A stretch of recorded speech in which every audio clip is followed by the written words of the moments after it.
Welcome to Restoration Movement Conversations today. My name is Jamie Frankie, and I'm joined today with my co-hosts, Mark Nichols and Josh Stuckey. We have a special episode today, though it's a difficult episode. At the time of this recording, Mark's wife, Lindsay, just recently suffered an illness that ended her life, and she went on to be with the Lord.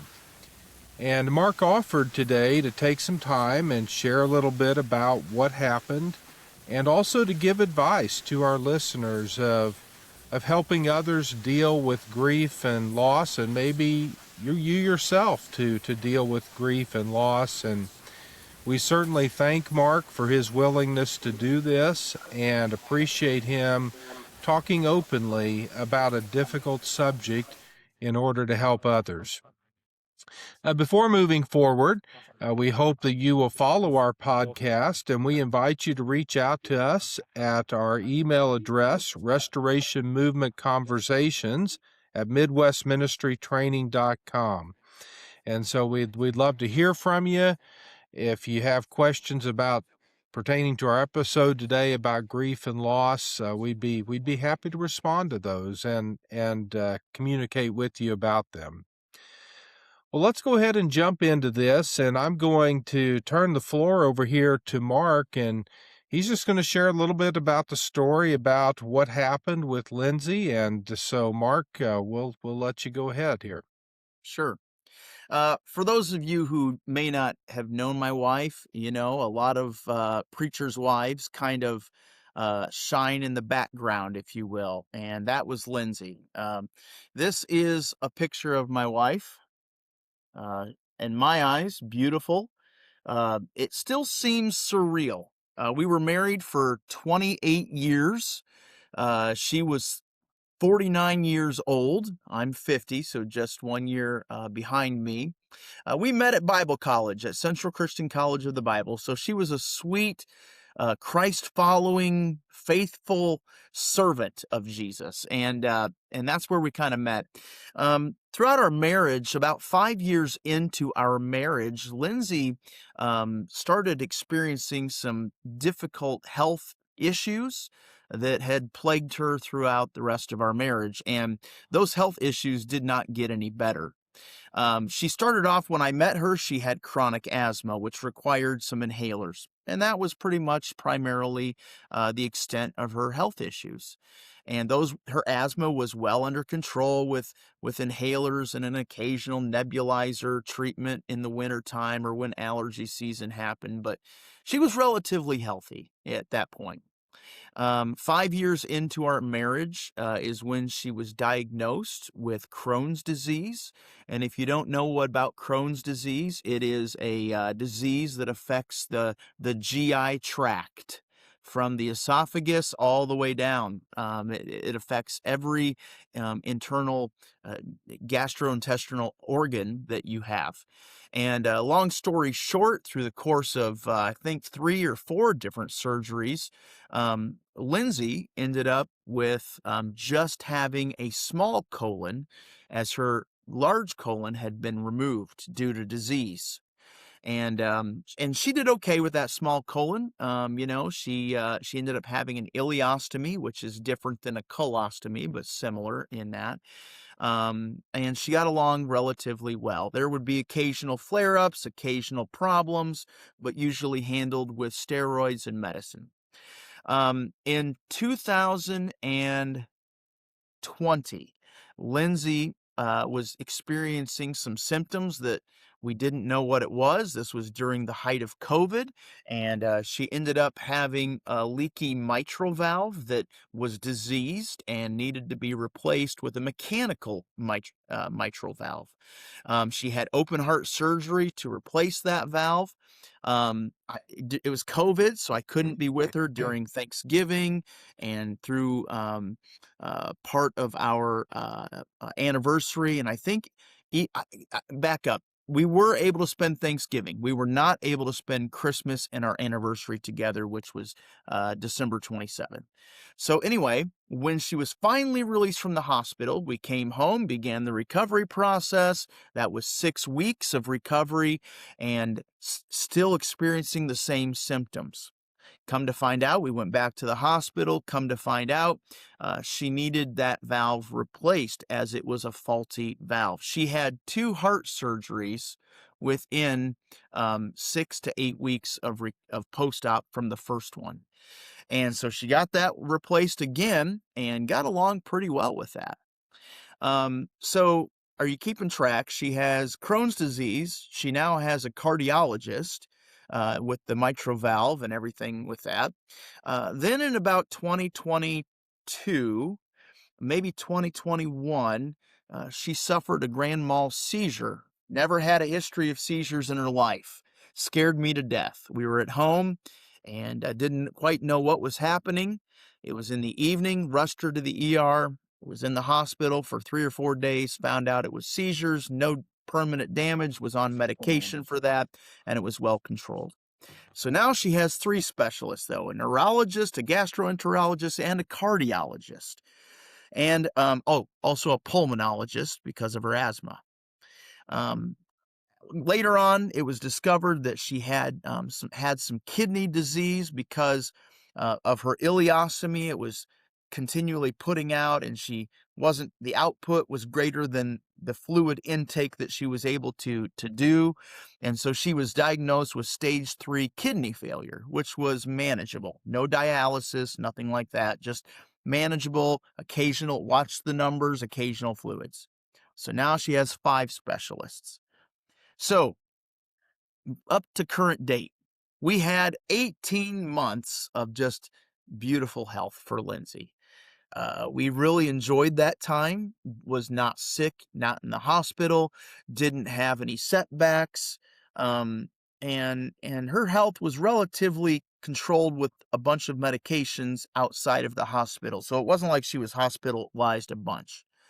But I'm trying to get my dates set here, Jamie. And of course, Jamie's my brother-in-law, and he was right here in the thick of it as well.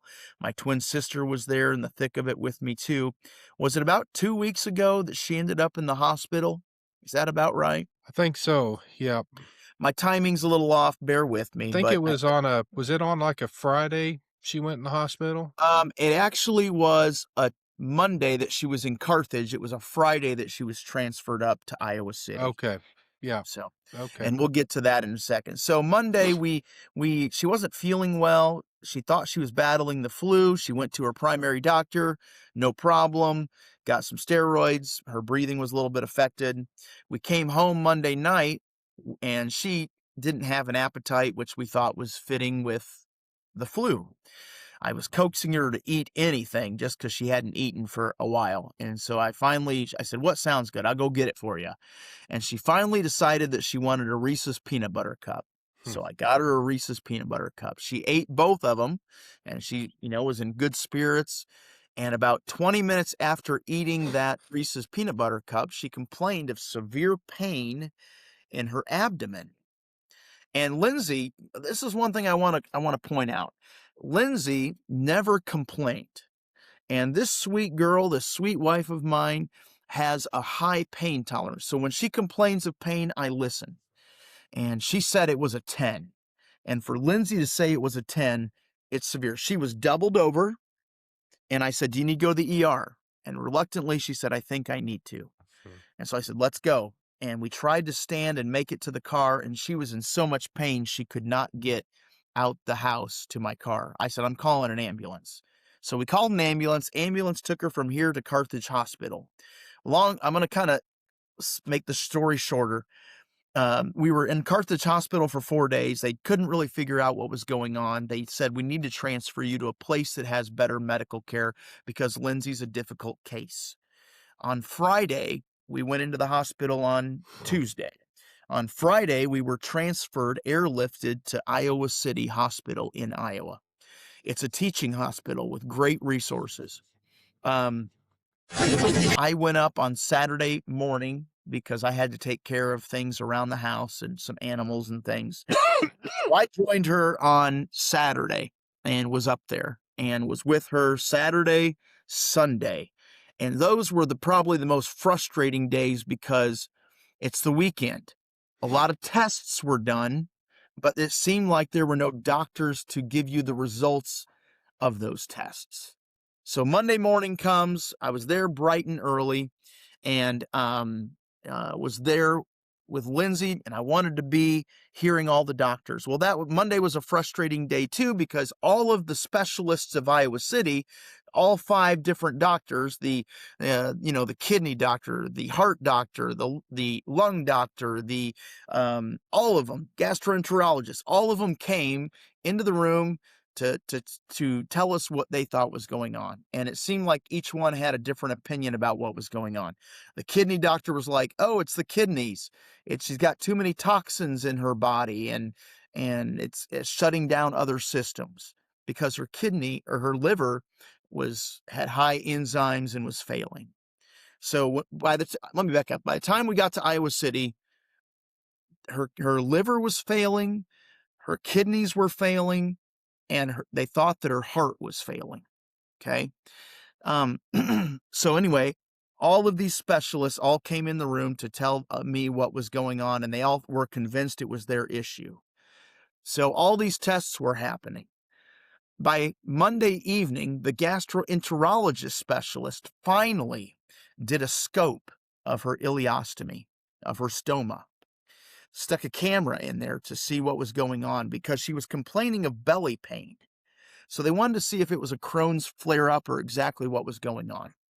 So they stuck the camera inside of the small bowel, and it was so inflamed that they had to use a pediatric camera, a baby's camera, just to see what was going on. He said he was only able to get it in about 15 centimeters, and what he saw he did not like. He said, "What I saw was a dead small bowel up to 15 centimeters. Now, at this point, he said, "We've got to get on this." So that resulted in more tests. And because of Lindsay's kidney issues, they could only do CTs without contrast. And because the contrast affects the kidneys. And if you have kidney disease, that's not a good thing. So finally they said, "Look, we need to see better what's going on. We are going to use contrast. We'll deal with the consequences later." They got the results of that CT scan, and it showed that the main artery that fed the blood supply to the small bowel, had a blood clot in it. And so the plan was to immediately do surgery as soon as possible. And the plan was for 2 surgical teams to come together and perform a surgery. The first one was the vascular surgery. And they would go in and they would remove the clot and restore blood flow to the small bowel. The second would be general surgery that would open her up and remove any diseased small bowel and then reconnect with healthy remaining small bowel. First surgery happened, and my understanding is that it wasn't fully successful, but they were able to deal with that. The second surgery team, the general surgery, were the ones that opened her up. And basically, they opened her up and there was nothing that could be done. They found out that her entire small bowel had died, had become necrotic, because there was no blood flow to it. And there was nothing that they could do. So they closed her up. They came and gathered the family, and Jamie and Christy were there. Lindsay's parents were there, and 2 of Lindsay's parents' good friends were there. And they gathered us in the room and shared with us the news. And it was news that none of us were prepared for. And I was not prepared for it because as sick, and you're thinking, as sick as Lindsay was, you would have been prepared. But here's the thing. Lindsay had come through every single milestone perfectly well. No issues. And so when this happened, I just assumed it's going to be another surgery. Yes, it's pretty serious, but we'll get through it. And so when the doctor came in to deliver the news, none of us were prepared for that news. And of course, as you can imagine, that was difficult. And so the next steps from there were to keep Lindsay comfortable. They said that she'll be back in recovery room. They'll remove the intubation tube they put in in order to do the surgery. She'll be groggy. She'll be alert, but she'll be very sleepy and groggy. So you'll be able to talk to her. When you're done talking with her, we're going to sedate her and keep her as comfortable as we can. And so that was the plan. And so going back into that hospital room when she was awake, I'm losing my voice, by the way. Sorry. Can you hear me still okay? Yes. Yep. Okay. So we went back into the hospital room where she was recovering, and we were able to talk, and we were able to say our goodbyes. We didn't want to tell her what was happening. Lindsay had a strong faith, but I didn't want her to be afraid of dying. She didn't fear death. She knew where she was going, but I didn't want her to be afraid of dying. And I didn't want to be giving her any anxiety that way. So we agreed not to tell her what was happening. We just wanted to communicate to her that we loved her, and she was able to communicate back with us that she loved us. And we just told her to get some rest, and she did that. And that was that. And from that point, we were in palliative care, and the surgery was on Tuesday morning. She was back in palliative care by 6 o'clock, I would say, that evening. And then she passed away Wednesday afternoon about 1:30. And that's kind of the story of what happened. We just had her service on February, I believe, the 17th. Is that right? 2 days ago, we had her service. And it was overwhelming. And Jamie can testify. Josh came over for the funeral. They both can testify. It was a tribute to my wife and just a support to me. So that's kind of the story. And feel free to ask any questions you may have or add to any points that I may have left out. Just hear a story like that and you think, wow, it's just an incredible roller coaster that you guys were on for sure, really stretching back more than just the last few weeks, but beyond that. Josh, do you have any questions you want to ask? Boy, every time you experience anything, like I haven't had such a direct loss like you have had, obviously, but Yeah. I've been there, like all of us have for many people. And I've seen people deal with this from so many different angles and perspectives, and I know people who don't experience this, like we do as preachers, and they'll, especially if maybe you're young and you haven't been through this much, you'll think, well, why didn't they tell her? Or maybe they should have told her. Or, guys, let me tell you something. Until you're there, you don't know. Yeah. And that's a great point, Josh. We wrestled with that in that room, and I so appreciate everybody in that room because they just said, "Look, you're the husband. It's your decision. It's what you want." And I agree. Maybe that wasn't the right decision, but I felt that it was the right decision at the time. in a way of looking at it, really is. It was a gift. Yeah. You let her die in peace. Yep. Let me just back up and just say this, because those of you who have maybe some illness with a spouse, you can relate to this. Each time Lindsay was in the hospital, it brought us closer together as a couple.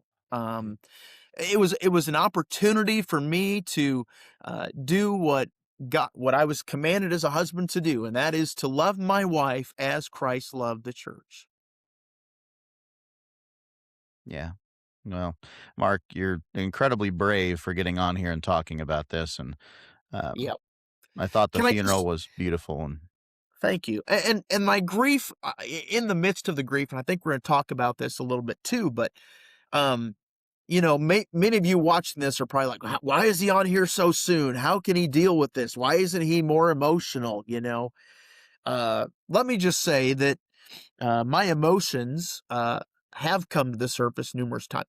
Jamie can attest to that. And even still, I get a little teary-eyed talking about things. But I also think that it's a God-designed grief process. And the first steps in that grief process is denial and shock. And so I think what I'm experiencing is a little bit of denial. And I think that that's a God designed, a God given thing. It helps you get through the short term difficult stuff that you have to do, like going to the funeral home and delivering your wife's last outfit that she's going to wear, and making those decisions about a funeral. And those are things that we never talked about. We never talked about what she wanted for a funeral. And so we probably should have. And this is a wake-up call for everybody who's listening and watching. Have those tough conversations. It would have made my job so much easier knowing exactly what Lindsay wanted. And so that would be my advice early on to a lot of you who are watching that. The funeral service, I couldn't have been more pleased with it, truthfully. The guys we had lined up to do it, sharing the memories, the people and the outpouring that were there meant so much to me.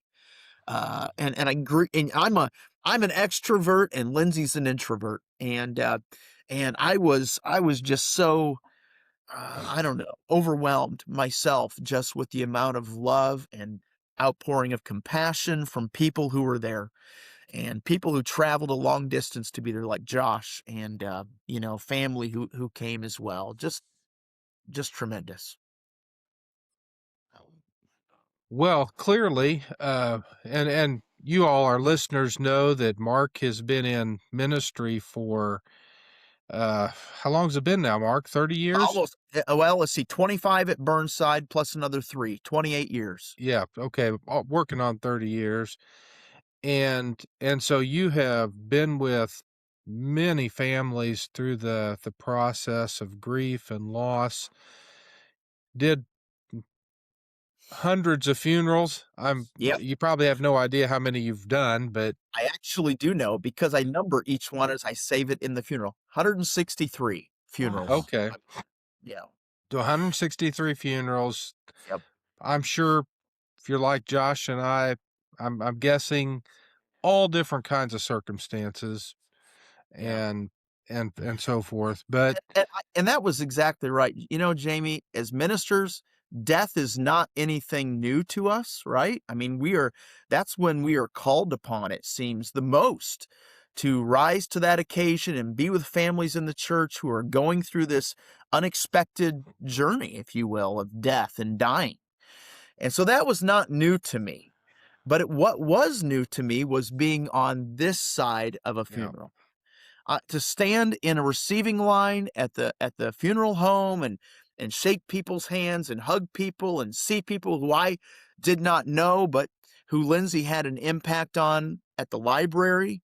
That was very touching and very revealing about my wife. mm-hmm. And I knew my wife very well, knew her very intimately, but it surprised me and shocked me to learn some things at her funeral about her in that regard. She worked at the library there in Carthage for 25 years, I think. 25 years. And taught first and second graders at our church for 21 years. Yeah. Just and quiet. Good grief. If you weren't family and did not know Lindsay well, she was quiet, and she just kind of was on the sidelines, and she was content with that. Can I just show one of my favorite pictures? Sure. Of Lindsay? It's her just leaning her head on my shoulder, and that is a perfect example of who Lindsay was. So, yeah. Well, if we could approach this subject, Mark, now that you've kind of laid out the story of what happened, and sure. You shared a little bit about just the details, various things. As I think about it, there may be kind of 3 different stages that we could talk about that you went through with Lindsay and following. And if we could think about this in terms, okay, if you're a preacher or if you're just a church member, either one really doesn't matter. But our roles are a little bit different, and you want to be helpful to people in these circumstances. I'm really curious about your advice that you would give. So Oh, we could yeah. think about the serious illness stage. Okay. We could think about the comfort care stage. So once that terrible news is received that there's nothing more that we can do, and now it's keeping her comfortable.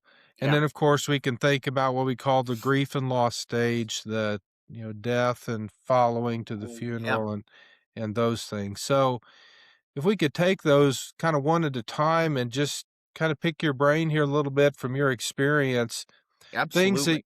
things that you found helpful, and maybe if you wanted to point out some things that you didn't find helpful.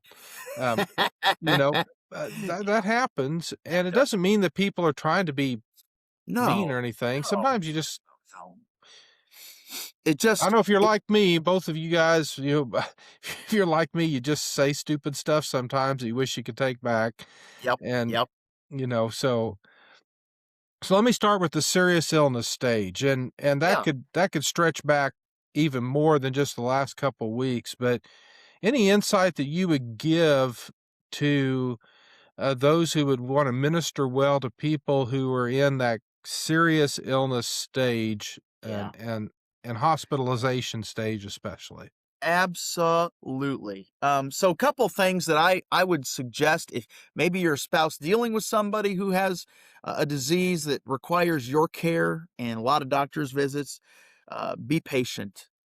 And that's easier said than done. But I am so thankful that we had good memories and that she had good memories of me being there by her side. And that's just it. And this is not a, it's not a pat on the back session. This is just, I'm just so thankful it was difficult, but I was so thankful that I was there by her side through that. Hmm. If you're wanting to minister to a couple who has ongoing health issues, I tell you what, a meal, a gift card to a restaurant out, um, flowers, just anything like that to let you know that to let them know that you're thinking of them means the world. Secondly, if you see them at church, um, give them grace. You don't know if they're not feeling well that day. And Lindsay, like I said, she never complained, and she was in church a lot of times when she didn't feel well, but she was there. And, people, our church family, they loved Lindsay. They treated her well. They gave her grace. If she didn't come to a church function, they understood it was probably because she wasn't feeling well. They didn't judge her and look down on her and think, well, what kind of preacher's wife is she? You know what I mean? Yeah. So I would say that for anybody, including not the preacher's wife, just give grace in the sick stage. Okay. Yeah. Josh, want to ask any questions about this or? Well, while I was thinking about what Mark was, how he's describing the grief process, for a long time after this, you already know this, you're going to have up and down days. Yeah. There's not going to be any background music that gets cued. There's not going to be any laugh track or, none of this happens like the movies, people. Right. Right. Grief is a process and you can't accelerate it. You can't predict it. Yeah. One thing you can do that helps is to try to maintain some semblance of your routine, whatever it is. Yes. Maybe you work less, but you still work a little bit. Still try to get up kind of when you get up in the day.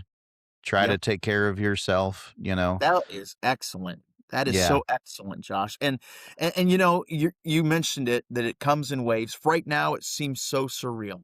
Like looking over at the bed, it just feels like Lindsay's on a women's retreat or gone for, this doesn't feel like the new normal, if you will. And I recognize that's going to take time and that's going to hit in different waves. But the weirdest things, like the small little subtle things, like sending a funny video, your Facebook reel, and you find funny videos that you want to share with someone that you find humorous. who do you send that to now? You You know, can and send it to us. okay, okay.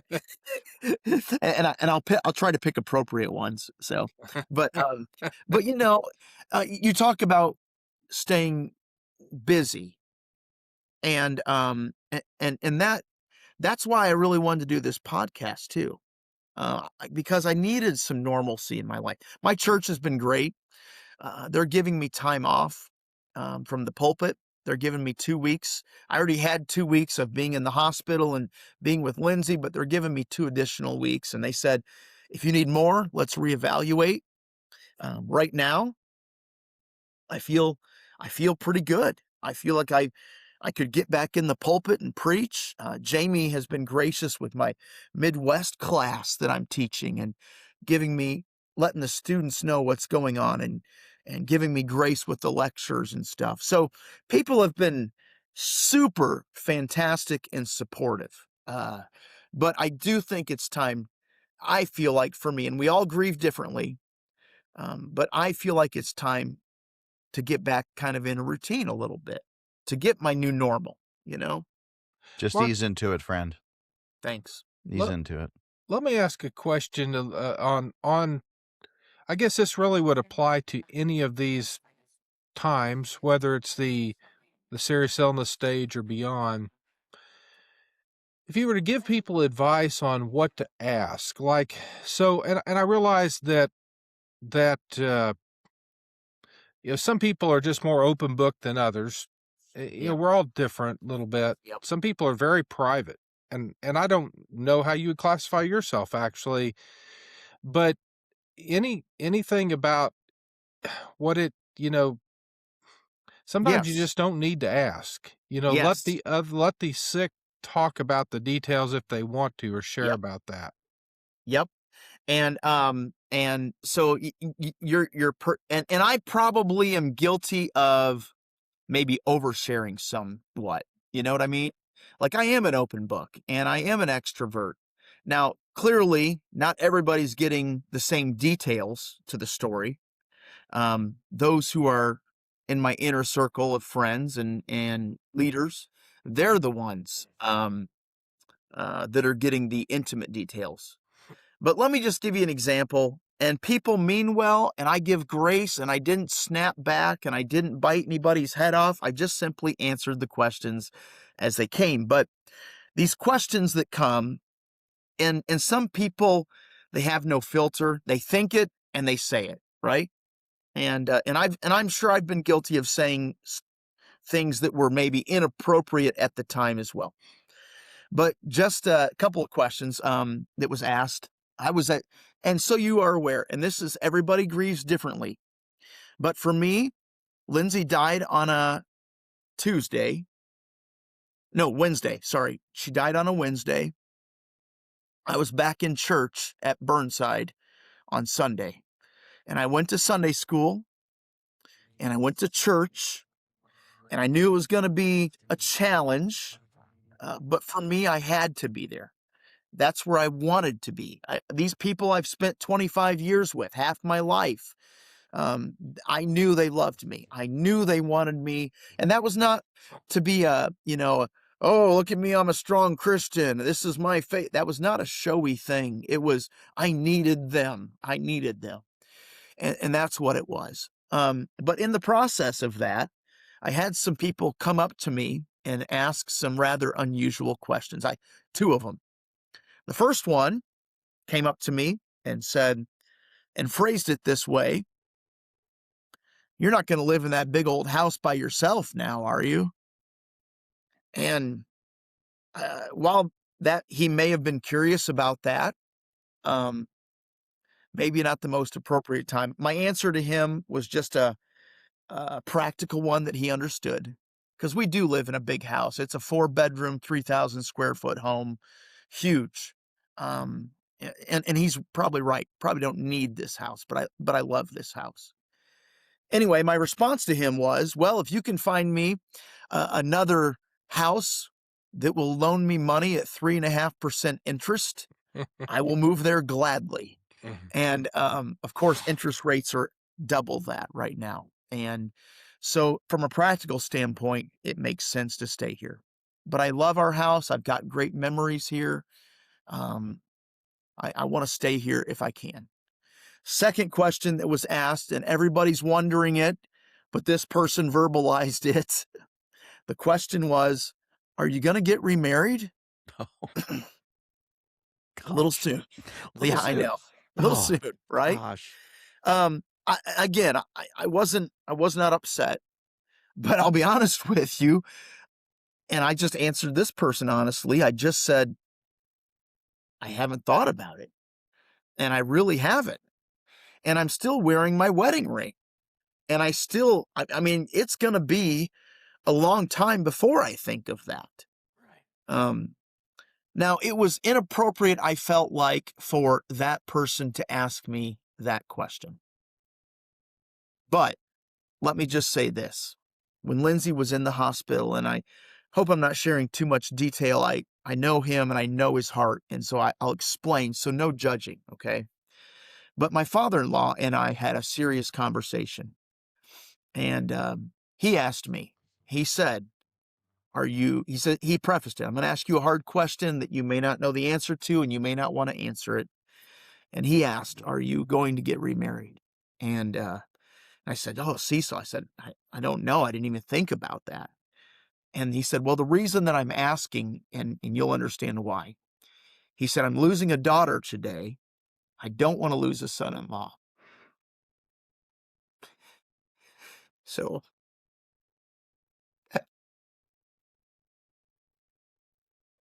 I just reassured him that we're going to maintain that relationship. And, but he did say, he said, Peggy and I, your mother-in-law and I, want you to know we do give our blessing if you ever find the right person, but we want to always be in your life. And so, appropriate for family to ask, inappropriate for maybe church people to ask. Sure. So, Sure. yeah. If I could just add to that, and maybe I can't add to that, but sheep will baa. Yes. And I've been doing it long enough, and I know that people have good intentions. I do know that. They're not malicious. It's just that sometimes the tongue is faster than the brain can process, and Yeah. that's okay. And I give Yeah. people grace with that. Well, So- you're an amazing man, Mark. Well, I don't know about that, but yeah. So Josh, I'll give you any questions you want to ask before we move along here, or comments, Heather, that you'd want to make. Just your willingness to be vulnerable, and also just for anybody listening, realize your preacher is human. We don't yes. have any supernatural way to grieve. We don't have any supernatural escape from the earth and its consequences and the fact that it's a fallen, sinful world. Things happen to us just like they do to anybody else. We don't, and so it's really cool that Mark's church is so supportive and Oh, they've been great. and been I've great. known preachers who hopped back in the pulpit and did fine, others that needed time off. And the truth is, again, like Mark said, it's all individual. It's not like the movies. No. Show grace, be patient. Well, and let me just pop in and say this too. I've known preachers, and I admire them to some degree, who are able to do funerals for their parents or their grandparents or even their spouse. That's really That hard. was not me. That No. was not me. I was glad I to did see you not up there, honestly. Yeah, I did not Yeah. speak. I had a letter that I wrote, Right. a I tribute thought that letter was to great. my wife. Thank Yeah. you. And I had it read, but as far as me speaking, I did not do that. And Mark, after you read that letter, I thought to myself, I'm so sad Kara did not know your wife because they are almost identical. They would have loved.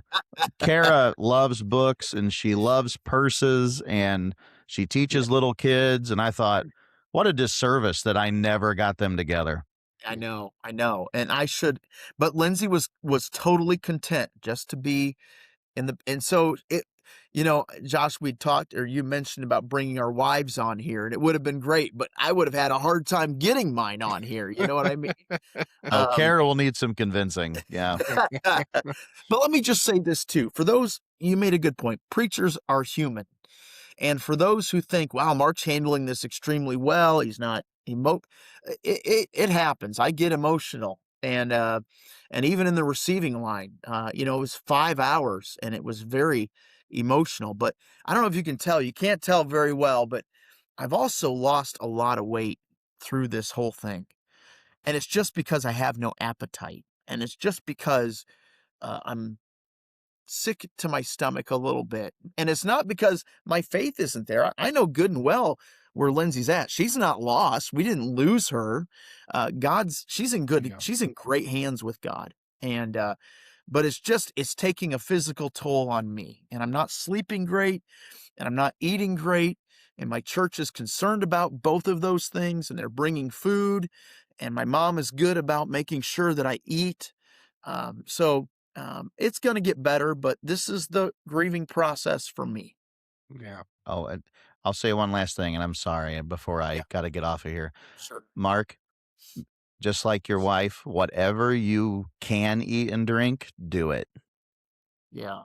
You know, if ice cream and soda is all you'll do for the moment, that's okay. No judgment, man. Really, anything is better than nothing. Yep.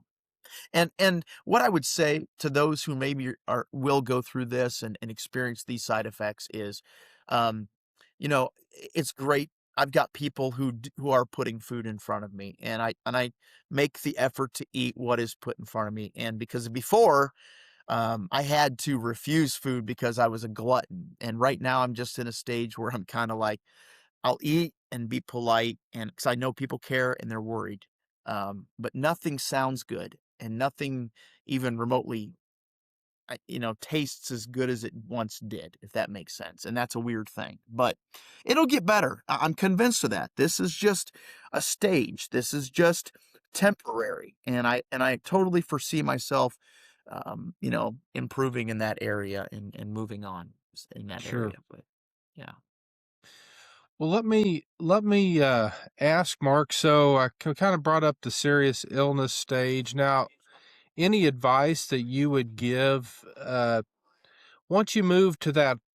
Then this would fit like people that are in hospice. That yes, might be more than just a couple days. Sometimes it is just a day or two, but they can stretch into weeks or even months. But from your experience, yeah. any advice that you would give for people that are Yeah, in that absolutely. time? Thank you for bringing that up, Jamie. So something weird happened to me when we got that news. When we got the news that this was it, and there was nothing more that we could do. I found myself, this extrovert, um, wanting to kind of turtle shell back in and kind of retreat from people who loved me and who wanted to be there. Now, what I would caution is, make sure that you assess and that you have a real understanding of the person who you are wanting to see when they tell you don't come. Because I was telling people, my close inner circle, Peter, James, and John, people in my life, I was telling them, no, thank you, please don't come. And I'm so thankful they did not listen. So Hmm. thankful they did not listen. Um, for instance, Christy and Jamie, they asked if I wanted them there for this serious surgery that I knew was happening. Um, and I was torn. I was like, man, I don't know. Jamie, how long of a drive was it for you guys to come to Iowa City? Oh, 3 hours, I think, Yeah. Yeah. So, something so like that. Yeah. me, my personality is I don't want to put anybody out. I don't want to inconvenience anybody. And that's my personality, and I didn't want to certainly. And I know how busy Jamie is. I mean, you guys have no idea. He's a preacher. He's the director of Midwest Ministry Training. He's on different boards. He's on different community projects. So his plate is full. And so I knew when Christy said, "You want Jamie and I to come?" And I'm like, I kind of was like, I don't know. And she just finally said, we're coming. And part of me was super relieved that you guys came, very thankful that you guys came because you were in that room when we got the news. But even after we got the news, I had the guys who I go to Colorado with, go Hmm. hiking with, they reached out because they heard the news, and they said, "We just want to come be with you." And I was like, "No, thank you. That's really nice. Don't worry about coming up." And it was born out of wanting to grieve alone, but also didn't want to inconvenience them. They came anyway. Mm-hmm. They came, and they're my brothers, and they were very respectful. They they showed up in the room, hugged me, cried with me, prayed with everybody, and then would go get a cup of coffee and just kind of be present but not involved. If that they would like Yeah. be in the cafeteria or in the waiting room if we needed them, and kind of occasionally come back in and check on things. Does that make sense? Yeah. Yeah. One thing that I would say, if you are a minister, if you are a visitor, don't overstay your welcome. Come, hug, cry, a brief prayer. We had some prayers that were pretty lengthy, didn't we, Jamie? Mm. And although those were all appreciated, um, that's the practical side of things that I would say. Mark, at the funeral, I think one of the most insightful things that was said, and just the way that he said it, was Gene McCoy, who's one of the speakers. And he just, this was for the funeral, but he said, your presence, being here is appreciated. And he said, never underestimate the power of presence. And Yes. he talked Yes. about how, advice that he would give. What do I say to somebody, in the circumstance of this, and especially of, after the death, and that's the frame of reference he had at that moment. You said, really, you don't need to say a lot. Just your presence matters. And You know, go that's ahead. Sorry. true. I think that's true. Absolutely, Jamie. Kind of like Job's friends, when Job was going through all of his suffering, they got it right for what, one chapter? Yeah. They About showed a up, week or whatever yeah, it was. Yeah. a week, and they sat with Job in silence. But as soon as they opened their mouth, that's when it all went downhill, right? Yeah. And so just the idea of just being present, you don't have to have the right words. You don't have to say anything profound, or and skip the overused statements that may be true, but in the moment aren't helpful. Statements that I know are true. God's got Mhm. this. She's not suffering anymore. I understand that. Yeah. I understand that. I very well am aware of that. But what I need is just you to hold me and hug me and tell me that you love me. That's what I need Yeah. more than those statements, you know? Yeah.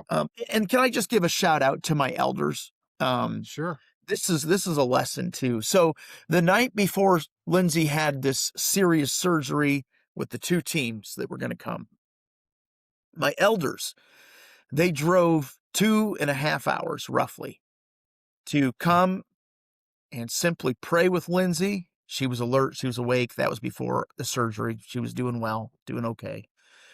And they only stayed 15 minutes. And round trip, they drove 5 hours to pray for 15 minutes. Just encourage you with that. It's about being present, not overstaying your welcome, reading the room, you know, Hmm. and then just letting the person know that you care about them. Yep. Sure. Sure. And then if we could maybe just, if you want to speak Yeah. to after the death happens, Yes. And the then funeral you've got itself. the funeral arrangements, the visitation, days Yeah, leading up to that, the funeral. Uh, absolutely. any advice that you would want to offer for helping people in that Yeah. moment of time? So for me, it was hard.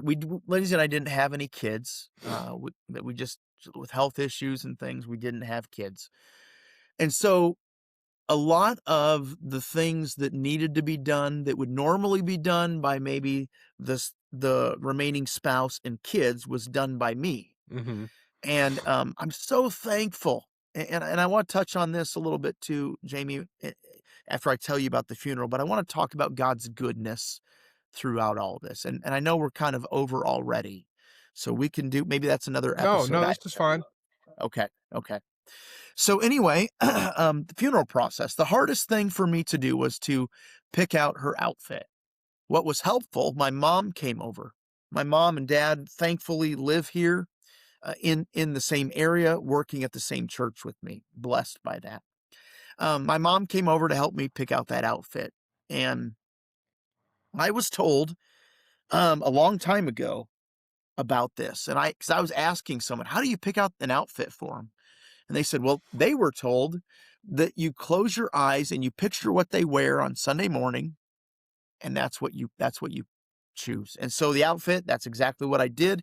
Had no problems finding it, and we picked it out. And delivering the outfit to the funeral home was difficult. Delivering the wedding ring to the funeral home was difficult. We've got a great funeral director. I'm good friends with him. I've done a lot of funerals with him. But he was fantastic, compassionate, very professional, and that was helpful. The other thing that I had to do that I never did was pick out a flower arrangement for the casket. That was weird. And then planning the service itself. That was my father-in-law. I asked him his opinion and his input on the service because this is his daughter, and I wanted his input on that. And same thing with my mother-in-law, and they gave some input and helped me arrange the speakers, helped me arrange some of the music, and it was just a beautiful service. So the hardest part of the funeral for me, we had a viewing, got through that. The hardest part of the funeral for me, and we're all different, and it was I think it was just because it was so touching, but it was also a reality. When my friends, 6 of them, were pallbearers, and those 6 friends came from different circles. They didn't know each other, but I had some cousins who were there. I had some Colorado friends who were there. I had some college-age friends who were there, and they were the ones who carried Lindsay's body in a casket and placed it in the hearse. And as I was watching them do that through the double glass windows of the church, I got emotional just because it was so touching to see those guys come and do that for me. Yeah. So anyway, we did not have a burial. We're going to have a burial at a different time. She's going to be cremated. We did, had the casket, and a casket rental is a real thing. I didn't know that. You rent the casket. And, there's other things like I had to remember Lindsay's hairdresser because the funeral director wants to know who does her hair so that she can look well for the viewing. And so her hairdresser did her hair, and she looked beautiful. I really think that was great. So we recognize it's just the shell. The soul is with the Lord. The beautiful soul who he created, who Lindsay was, Right. is not present in the body. And so the body is just the shell, but we do honor the body, and we do celebrate the life that was lived in the body. Right. So, Right. yeah. Yeah, I think our listeners can certainly tell, and from our conversation here, I think the truthfulness of 1 Thessalonians 4:13, where it says, Yes. speaks about grieving, Grief. but Yeah. not as the rest who have no hope. No hope. Amen. Sometimes I've heard Christians, and I'm sure it's well-meaning, but it's like they come across as, well, you shouldn't grieve. Yeah, They're, this should be a they've gone on to be, celebration. they've Yeah. gone on to be with the Lord. Well, we understand that, but grief is It's very appropriate, Yeah. and it's real. But we And don't grieve as the rest who have no hope. No. And that's truly what makes all the difference. And just as you're expressing here. Can I just say this too, that I tell people this. I mean, Jesus himself showed us that it is okay to cry at a funeral, and he knew the outcome of what was going to happen to Right. Lazarus, right? Right.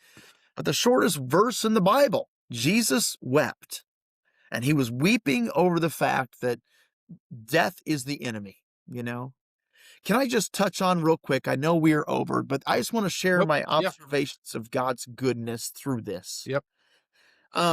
And I know we all grieve differently, and situations like this can either strengthen your faith or can demolish it. And some may question God's plans during this. God, why? We followed you. We prayed for Lindsay to be well. Why did you allow this to happen? That's never been my approach to this. Instead, what I have seen God's faithfulness in this. And God was 1,000 steps ahead of us. And I've already alluded to one of them. My parents came to Burnside Christian Church to serve at Burnside Christian Church about 2 years ago. And that was awesome because God knew that I would need my parents for a situation just as this. Instead of them having to visit and kind of console me and be with me and then go home to wherever they were, they are right here. And I can go have dinner with them. And I can go be at their house and never be alone. And that's very comforting to me right now. God prepared that. He ordained that. That's one thing.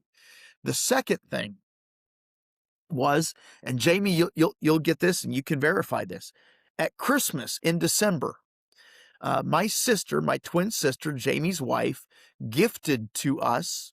We each got a notebook that we could write down usernames, accounts, and passwords. and I haven't filled mine out, but Lindsay did. And so I have the usernames and passwords to her Facebook account that I can access, to her Blue Cross Blue Shield insurance account that is HIPAA protected, that without that password and username, I would not have access. I have access and usernames because she set up all of our streaming services. What a blessing that is, that was done. And again, I believe that was God ordained and just one of the small ways that God provided. Another way, and this is what I truly believe, okay? I am a World War II history fan. I'm not a buff. I don't know the ins and outs, but I enjoy reading the history and understanding the history and watching documentaries about world. It's fascinating to me. This situation is kind of like my Pearl Harbor moment. And what do I mean by that? This is what I mean by that. If you know World War II history, you know that the biggest mistake that was made in World War II was when Japan bombed Pearl Harbor, because they poked the sleeping giant. They awoke the sleeping giant. And America then, after Pearl Harbor, got involved in World War II, and that is really when the tide turned. And so what I mean by this is this. I think because Satan is not all-knowing, he's not omniscient, he doesn't know all things. Because he's not omniscient, he looked at the situation and thought, how can I hurt this preacher the most? Oh, I'm going to take his wife away from him. I'm going to hurt his ministry in this way. And what I think is happened is this has been a Pearl Harbor moment. Satan has awoken a sleeping giant. Not that I was not active in ministry and doing things, but boy, I'm angry and I'm fervent and I'm more passionate to be involved in ministry than I ever have been before. And Satan doesn't know what he's done. I'm not quitting ministry. I'm not retreating or feeling sorry for myself. Man, I'm moving forward. And that is my hope anyway, that I will be able to do. Last and final thing. The situation with Lindsay has taught me why Scripture talks about death being the enemy. Because what I saw in that palliative care room, watching my asthmatic wife struggle for every breath, it was not pleasant.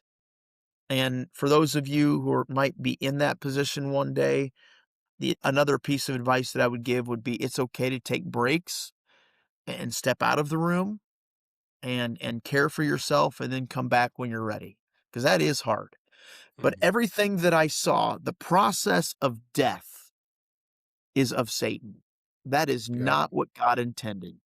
That's not what God wanted for us. With Adam and Eve, he intended to have life and have it abundantly and have it fruitfully. But when sin entered the world, when sin became a part of our reality, that is when death came into existence. And so that whole thing was the enemy, but God gave victory over that because the soul lives on. And Yeah. that's where I kind of wanted to end that anyway, Jamie.